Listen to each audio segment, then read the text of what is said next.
Welcome to Better Preach, a podcast for Catholic leaders on developing and delivering great Catholic talks. I'm your host, Ryan O'Hara, a speaker, consultant, and podcaster, and I'm so excited to join you on your journey of communicating the true, the good, and the beautiful. This week is episode 70, How to Get Started as a Catholic Speaker. So this has come up over and over again, talking with people who experience a call and a desire to do more speaking in Catholic settings, either because it's part of their job in ministry with young people, or they're directors of faith formation, or they're priests or deacons, or whatever it might be. But there's also this idea that what if additionally there may be other talks that I might be able to give in particular settings, locally, nationally, regionally, again, whatever that might be. And how do I get started? This comes up all of the time, and in fact, it's something that we talk about quite a bit here on the podcast. And so today, I want to share some wisdom that I've learned along the way. This has been a 20 to 25-year journey for me, and just now, let's say after 25 years or so, I've finally gone pro. This is my job, podcasting, speaking, all that stuff. And so I have a little bit of experience to share about that. I'd love to talk about my own experience, but I'm also really trying to bring the wisdom that I've encountered from the podcast around this question. Also, we're just a couple of days away from the Eucharistic Congress in Indianapolis, and I'm going to share about that a little bit too here in just a minute. And then we'll dive into today's content, 4 steps on how to get started as a Catholic speaker.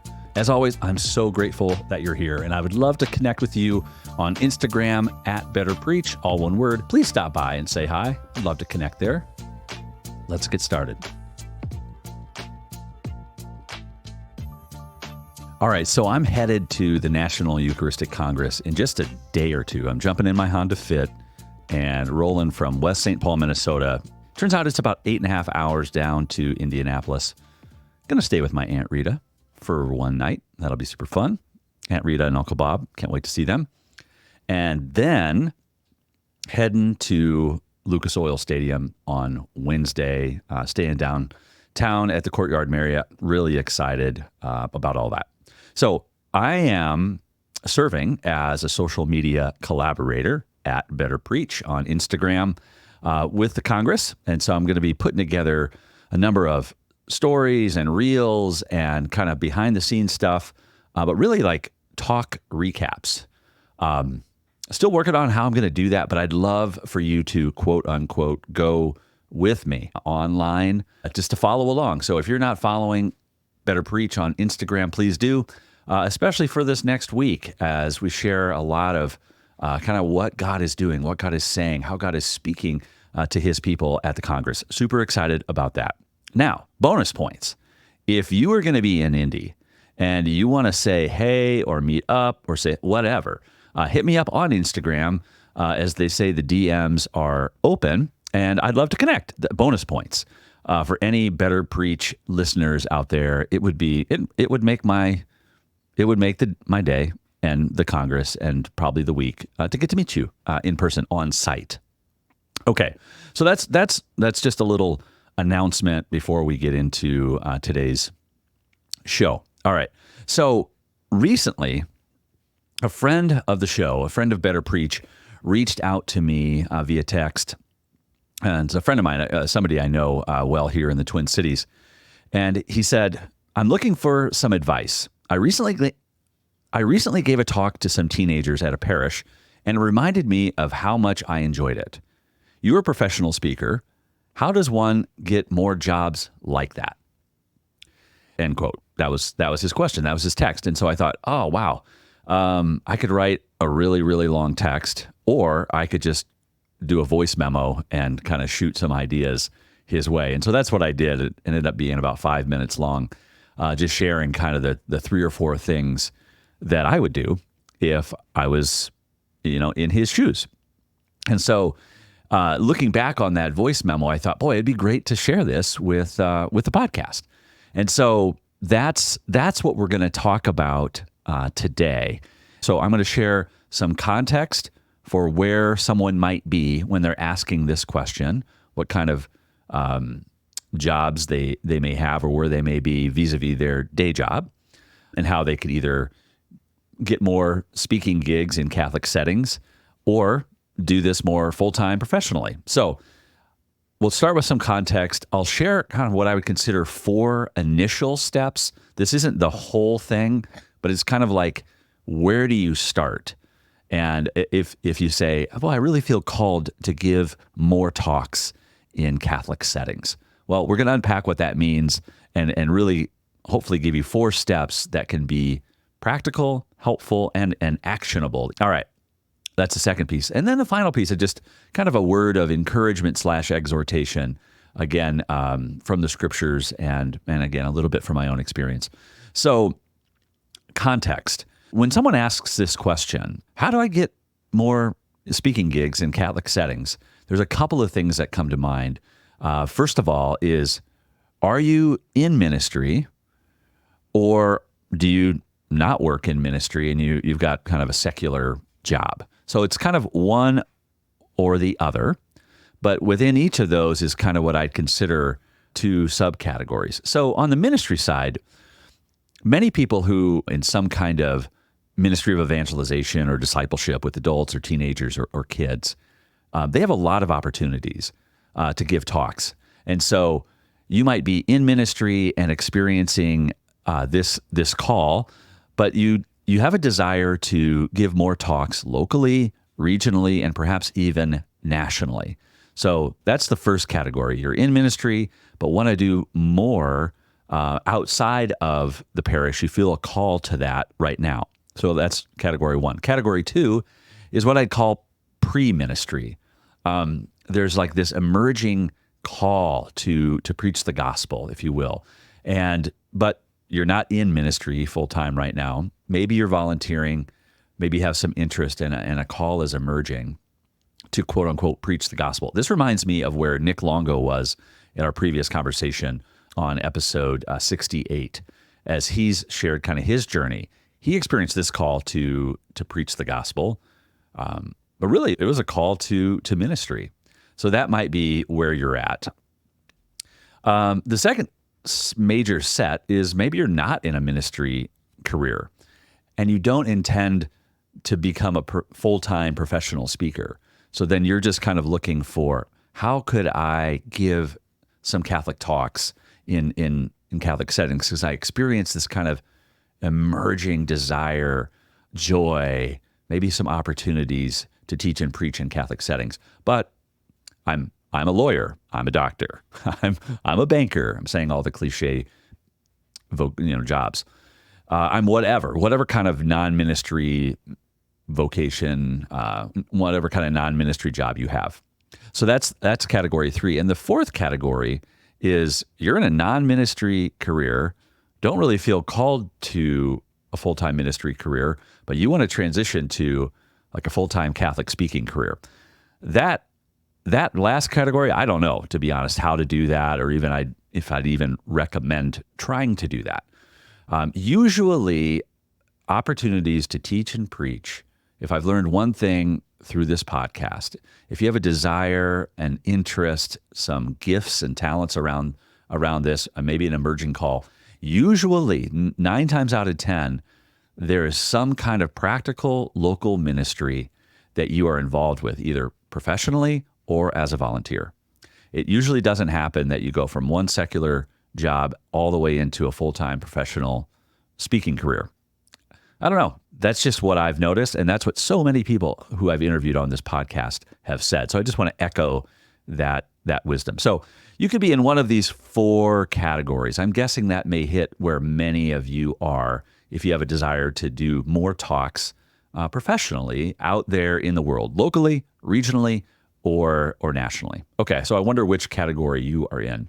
I would say my friend was in category 3, kind of a non-ministry career, but he is connected to some volunteer kind of opportunities and wants to begin seeing about doing more speaking opportunities as kind of a part of what God is doing in his life and family, work, and ministry. So that's kind of category 3, I'd say, that he was in. All right. So you're feeling this call. There's a great joy in speaking. Maybe you've gotten some positive feedback and some doors are opening. People have invited you in, or maybe you are pursuing some opportunities. What do you do? How do you kind of go about this practically? So I'd say whether it becomes a professional thing full time or simply something you're doing, quote, on the side to serve the church, the starting point really is the same. And so I'm going to share 4 things, 4 steps to take, and I would call it this: reps, feedback, research, and develop. Those are the 4 steps. So the first step is reps. Right now, you're not speaking on a regular basis in Catholic settings, but that's a desire you have to do more of. The number one thing that you need is experience. You need practice. You need as many reps as you possibly can. And so to that end, I would suggest beginning to pray and volunteer for as many opportunities as could come your way. Little 5-minute testimony here, a 10-minute exhortation there, a short teaching over here, whatever. Volunteer, again, most likely in a parish setting. You need reps, you need practice. It could be in your job. It could be at the local library, to teach something that's maybe not Catholic, or maybe it is Catholic, but wherever you can find to practice. And I'm guessing your parish is probably the best place. And so one of the first things you'd want to do if you're not already volunteering, again, don't think about you just coming in and giving talks. Think about you serving the body of Christ, meeting with the pastor, meeting with the youth minister or a DRE or a director of evangelization, and saying, hey, I'd love to serve, but also in serving, have opportunities to teach and to speak. And what that looks like for many people is serving as a catechist or as an adult volunteer, with high school ministry. Or what about being a sponsor for RCIA and having some opportunities to give testimonies while at the same time learning more about your faith and supporting people who are becoming Catholic. So again, trying to connect this call to speak, but doing so in an organic way that opportunities come because you are, quote unquote, in the room, and that you are in relationship with the people, that you're hoping to speak to or to reach. And so that's step number 1. You're looking for reps and you're looking for opportunities. I'd suggest taking as many free volunteer opportunities as you can, and especially look at some way, even as, let's say, a children's catechist, that you have an opportunity every week to put something together, to lead a group of people, to teach, to facilitate, to share. Just the reps of that alone could be really, really powerful. So that's step number 1. You need practice. You need reps. The kind of pro tip I'll give here, you might consider actually creating videos and sharing them online. I've shared this with you before, and I did a 60-day experiment where I filmed one video a day, under a minute, put it on Instagram, did the same thing the next day and the next day and the next day for 60 days. Number 1, it was incredible practice. I got 60 great reps of writing and delivering and putting content together and seeing what resonated, seeing what didn't. The double blessing of that is you're doing it in public and there's a much wider audience. People started associating me and giving talks more and more because they saw me giving quote unquote talks online every day, even for just a minute. Now, did anything go viral? Did anything, change the world in doing that? No. I was changed. I was deeply impacted. And more opportunities to speak came as a result of that. Not right away, but more as a lagging measure, something that followed in the wake of what I did, weeks and months down the road. And so that's the double blessing. Basically, you have an audience every day or every week or however often you do it, and you'll get some feedback, and opportunities may come your way simply because of that. But again, remember, it doesn't happen right away. Usually that's a lagging result that follows in behind. So that's the pro tip. Share videos online. It's a double blessing as I see it. The experience, but also the exposure. Okay, number 2, you need feedback. You need to get feedback on how you are as a speaker. Now, I've shared this before and I'll say it again. I think there's always 4 things as you're getting feedback. First of all, you need to say, hey, I'm giving this talk. Afterwards, I'm looking for this feedback. So prep someone that you trust who will be at the talk or who could listen to a recording or watch a video and say, I want to ask you these 4 things. Number 1, did I keep your attention? Number 2, were my points clear and compelling? Number 3, were any of my mannerisms distracting? And finally, what's one thing that I could do to make the biggest improvement next time? Okay, so those are 4 questions that you want to put in front of someone you trust who can give you some feedback. So you've got to have feedback because right now you're not as good at this as you think you are. And the feedback is crucial. So that's getting feedback from others that you trust. Find someone who's able to give you good, honest, critical feedback in a way that you can receive well. And so you can kind of control that because you know the person that you're asking to give that feedback to you. And secondly, so getting others' feedback. The other thing is you have to record yourself, and video preferably, but if not video, just get audio. And the easiest way to get audio, everybody can do this, whether you've got an Android or an iPhone, there is some way to put your phone on a podium and to capture it. You don't need great audio. In other words, you don't need pristine audio. You just need to be able to hear it. We're not talking about sharing it right now. Just talking about capturing it so you can review it. It's like game film. So you have to listen to yourself and you have to watch yourself, and you have to listen and watch multiple times to get a sense of what are others experiencing of you. And you need to hear that and see that yourself. This is painful. This is difficult, but this is a shortcut to getting better, a shortcut to improving. Okay, and so my pro tip for this step, the feedback step, is put together an online Google form. This is one way that if someone doesn't want to give you or doesn't have time to give you feedback in person or over the phone, that you put together an online Google form with those questions that I mentioned and just send it to them and ask them as soon as they can to fill it out. That's if they would prefer that, and that seems like that would be helpful. But it's also nice to have it in writing as well. Some people don't like to spend their time doing that. That's fine, but that could be a helpful tip to kind of facilitate getting good feedback. The other thing that can happen is if they gave some ringing praise, you could write back to them and say, hey, could I keep this as a possible future endorsement for me as a speaker? So that's another route you could go. So you need reps. You've got to get feedback from others and from yourself in watching or listening to a recording.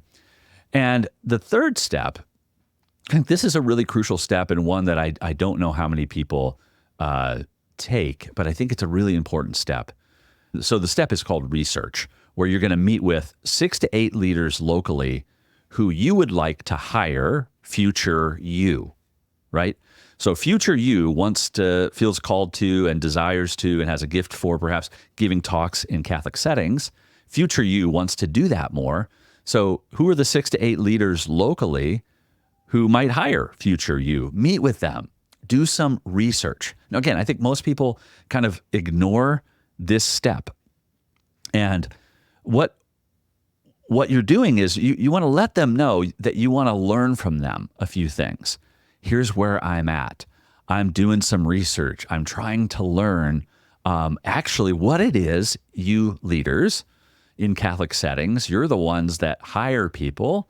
You're the ones that are looking for speakers. What are you looking for? Who are you looking for? What kind of topics? What kind of budget are you working with? What settings do you bring in outside speakers?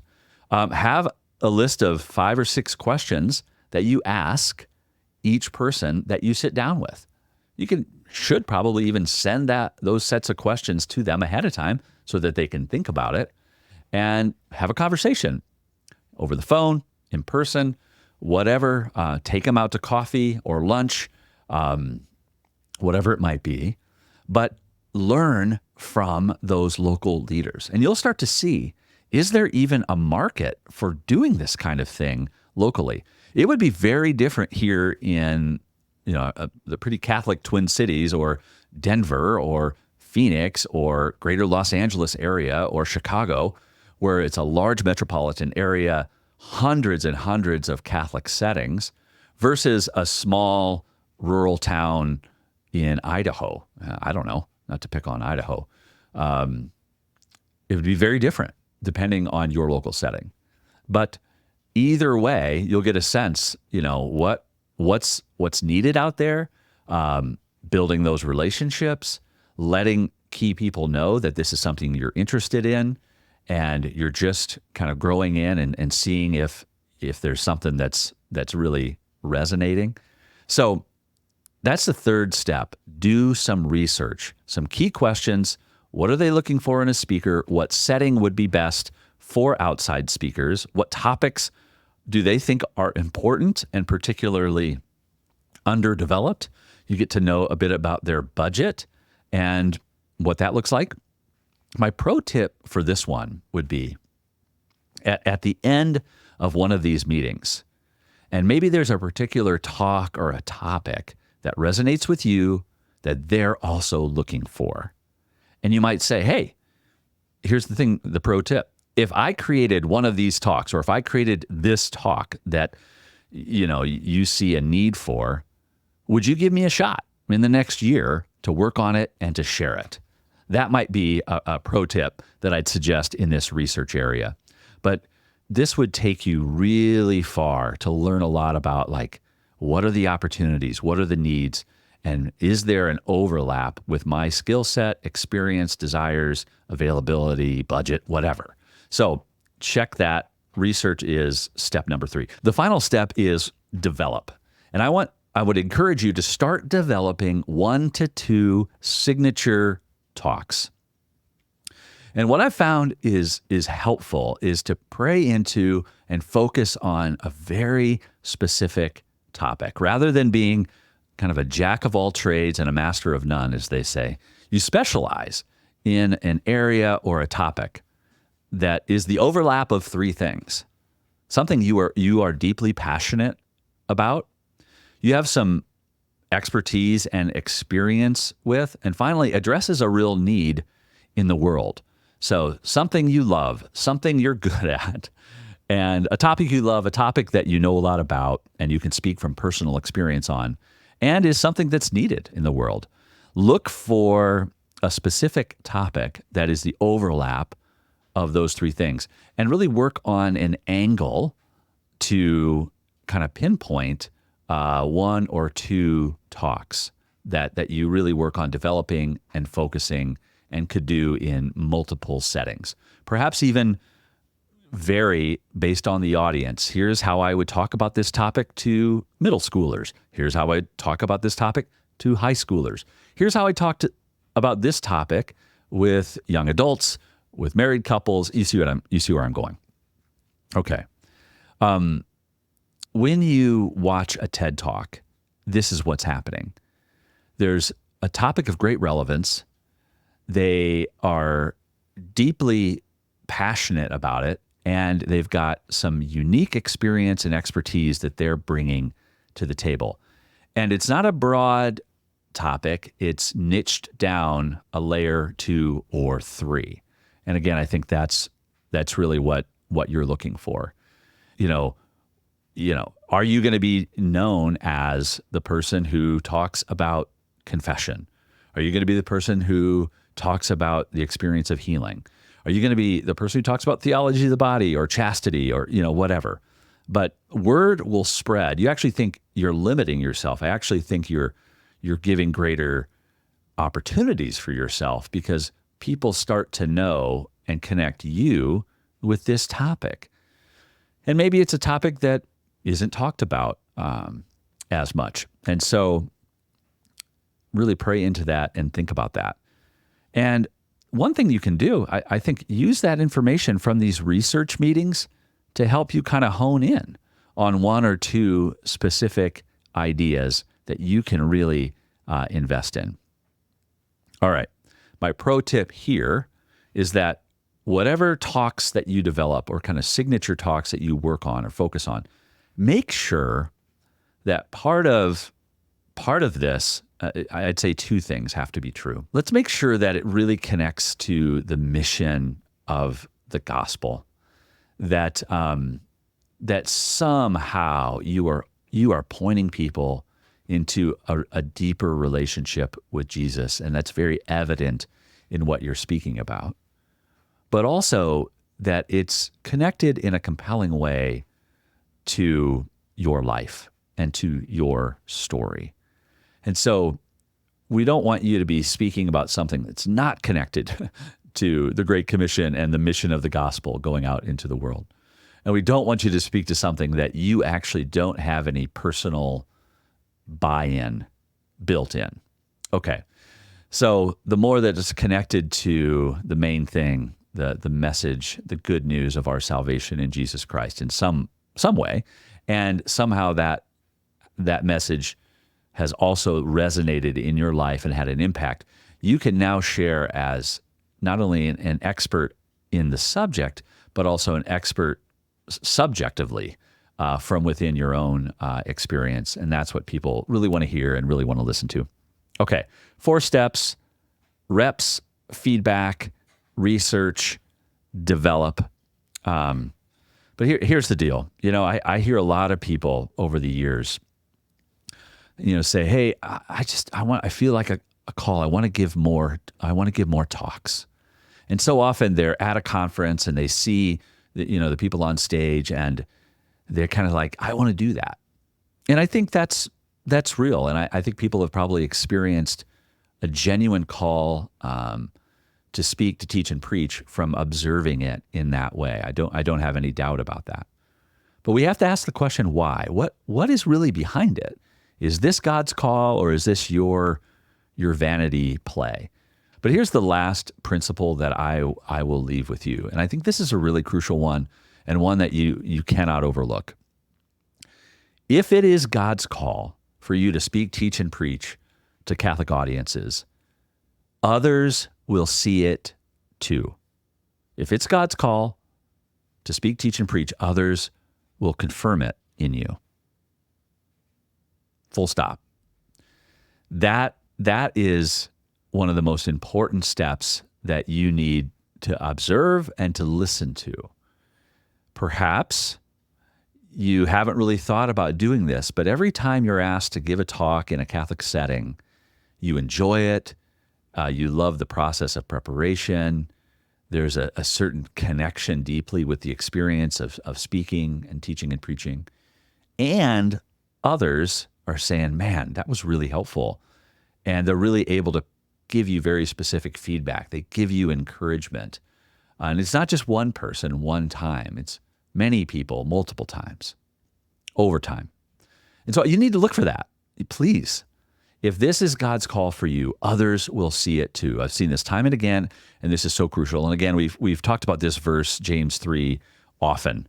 And it goes like this: "Not many of you should become teachers," it says in James 3:1. "Not many of you should become teachers, because you know that we who teach will be judged more strictly." And so this isn't something to play around with, but it's also not something to ignore. Not something to ignore. And I don't know, for everyone who has a call to speak, I think those same people have a call to serve.